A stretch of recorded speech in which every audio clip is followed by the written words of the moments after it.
MP గౌరవ ఆంధ్రప్రదేశ్ రాష్ట్రానికి ప్రతి హోదా కావాలని ఎన్నిసార్లు మీరు మీ పార్టీ తరఫున కానీ మీరు కానీ ఎన్నిసార్లు ప్రశ్నించారు? యువతకు మీరు ఈ రోజు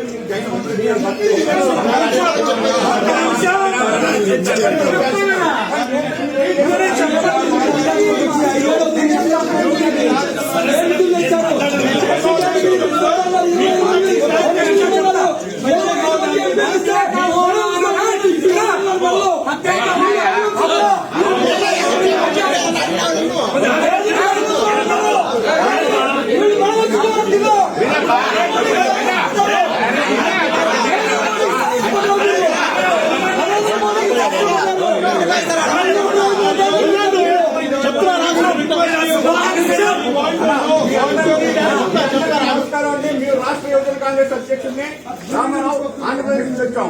మీరు ఈ రోజు మీరు జగన్మోహన్ రెడ్డి గారు సక్సెస్ చేస్తున్నారు, ఆయన హ్యాపీగా ఎంపీ గారు.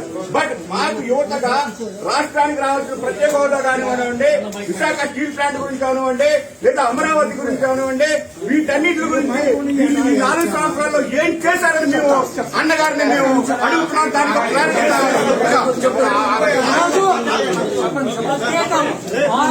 తెలంగాణ విడిపోయిన తర్వాత ఆంధ్రప్రదేశ్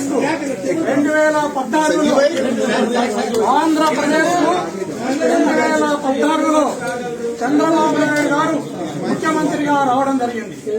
ఆ రోజు చంద్రబాబు నాయుడు గారు మన రాష్ట్ర ప్రజలకు ప్రత్యేక హోదా వద్దు, ఖచ్చితంగా మనకు ప్యాకేజీ ముద్దు అని ప్యాకేజీని ఆయన తీసుకుని రావడం జరిగింది. ఆ 4-5 సంవత్సరాలు ఆ రకంగా ఆయన సంతంలో పసుపు నమ్మినట్లు ప్రత్యేక హోదాను కేంద్రానికి తాకట్టు పెట్టి, మోడీ గారికి తాకట్టు పెట్టి ఆయన ప్యాకేజీని తెచ్చుకుంటే 2019 నుంచి ఇప్పటి వరకు అనేక సార్లు ప్రత్యేక హోదా పైన వైఎస్ఆర్ కాంగ్రెస్ పార్టీ గలం విప్పడం జరిగింది, ప్రశ్నించడం జరిగింది. అనేక సార్లు దానిపైన మొత్తం ఎంపీలు, వైఎస్ఆర్ కాంగ్రెస్ పార్టీ ఎంపీలు అనేక సార్లు కూడా గందరగోళాన్ని సభలో సృష్టించడం జరిగింది. అది ఒకసారి మీరందరూ కూడా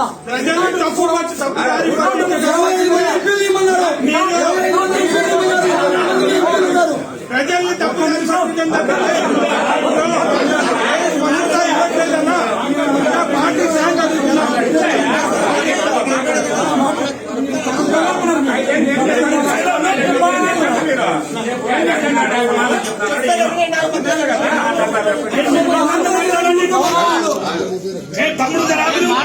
రామారావు గారు అన్నదానికి స్పష్టంగా నేను సమాధానం చెప్తున్నా. మరొకసారి కూడా తెలియజేస్తున్నా, విడిపోయిన తర్వాత కొత్త రాష్ట్రానికి చంద్రబాబు నాయుడు గారు ముఖ్యమంత్రి అనేది మనందరికీ తెలిసిన విషయం.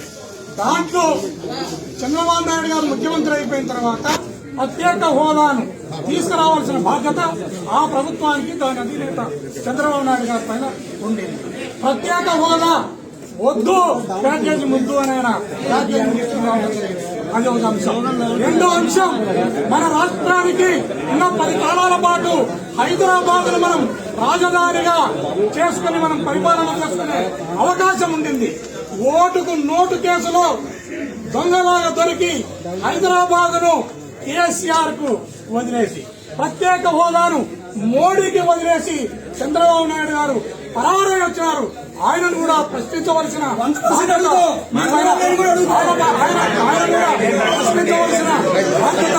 మీ అందరి ఖచ్చితంగా ఒక బాధ్యత గల ఎంపీగా రామారావు గారు అడిగిన ప్రశ్నకు నేను సమాధానం చెప్తున్నాను. ఖచ్చితంగా మేము నిమ్మకంతా కలిసి పార్లమెంటులో గలం విప్పడం జరిగింది, పోరాటం జరిగింది.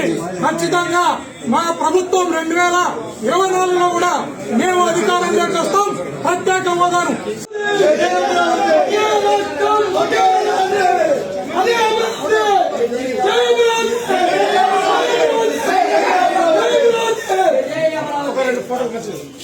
ఎంపీ గౌరవ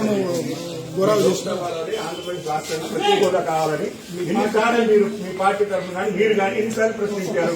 యువతకు మీరు సార్ ఈ రోజు జగన్ రెడ్డి గారు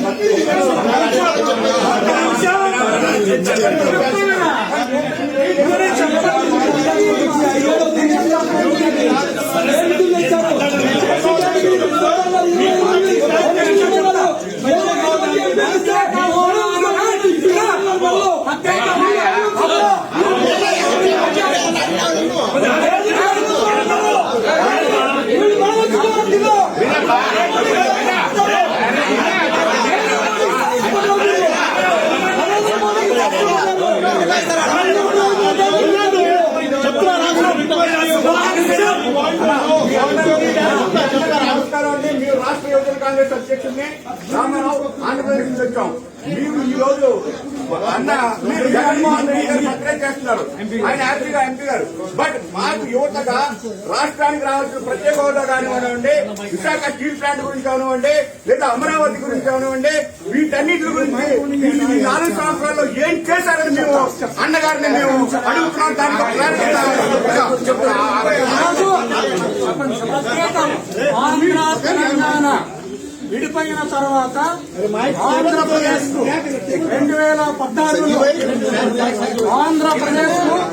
2014లో చంద్రబాబు నాయుడు గారు ముఖ్యమంత్రిగా రావడం జరిగింది. ఆ రోజు చంద్రబాబు నాయుడు గారు మన రాష్ట్ర ప్రజలకు ప్రత్యేక హోదా వద్దు, ఖచ్చితంగా మనకు ప్యాకేజీ ముద్దు అని ప్యాకేజీని ఆయన తీసుకుని రావడం జరిగింది.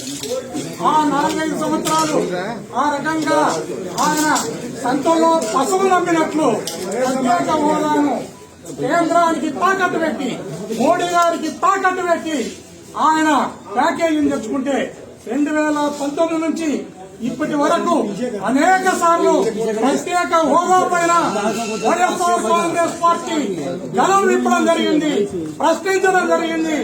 అనేక సార్లు దానిపైన మొత్తం ఎంపీలు, వైఎస్ఆర్ కాంగ్రెస్ పార్టీ ఎంపీలు అనేక సార్లు కూడా గందరగోళాన్ని సభలో సృష్టించడం జరిగింది. అది ఒకసారి మీరందరూ కూడా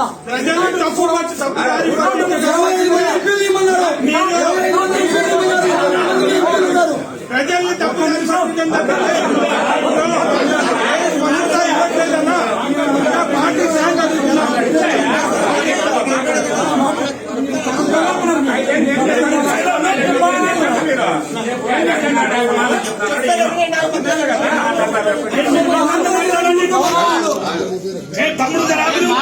రామారావు గారు అన్నదానికి స్పష్టంగా నేను సమాధానం చెప్తున్నా. మరొకసారి కూడా తెలియజేస్తున్నా, విడిపోయిన తర్వాత కొత్త రాష్ట్రానికి చంద్రబాబు నాయుడు గారు ముఖ్యమంత్రి అనేది మనందరికీ తెలిసిన విషయమే. దాంట్లో చంద్రబాబు నాయుడు గారు ముఖ్యమంత్రి అయిపోయిన తర్వాత ప్రత్యేక హోదాను తీసుకురావాల్సిన బాధ్యత ఆ ప్రభుత్వానికి, దాని అధినేత చంద్రబాబు నాయుడు గారి పైన ఉండేది. ప్రత్యేక హోదా వద్దు, ప్యాకేజీ ముద్దు అని ఆయన ప్యాకేజీ తీసుకురావడం జరిగింది. అది ఒక అంశం. రెండో అంశం, మన రాష్ట్రానికి ఉన్న 10 కాలాల పాటు హైదరాబాద్ ను మనం రాజధానిగా చేసుకుని మనం పరిపాలన చేసుకునే అవకాశం ఉండింది. ఓటుకు నోటు కేసులో దొంగలాగా దొరికి హైదరాబాద్ ను కేసీఆర్ కు వదిలేసి, ప్రత్యేక హోదాను మోడీకి వదిలేసి చంద్రబాబు నాయుడు గారు పరారై వచ్చినారు. ఆయనను కూడా ప్రశ్నించవలసిన ప్రశ్నించవలసిన బాధ్యత మీ అందరి పైన ఉంది. ఖచ్చితంగా ఒక బాధ్యత గల ఎంపీగా రామారావు గారు అడిగిన ప్రశ్నకు నేను సమాధానం చెప్తున్నాను. ఖచ్చితంగా మేము నిమ్మకంతా కలిసి పార్లమెంటులో గలం విప్పడం జరిగింది, పోరాటం జరిగింది. ఖచ్చితంగా మా ప్రభుత్వం 2024లో కూడా మేము అధికారంలోకి వస్తాం, ప్రత్యేక హోదాను సాధిస్తామని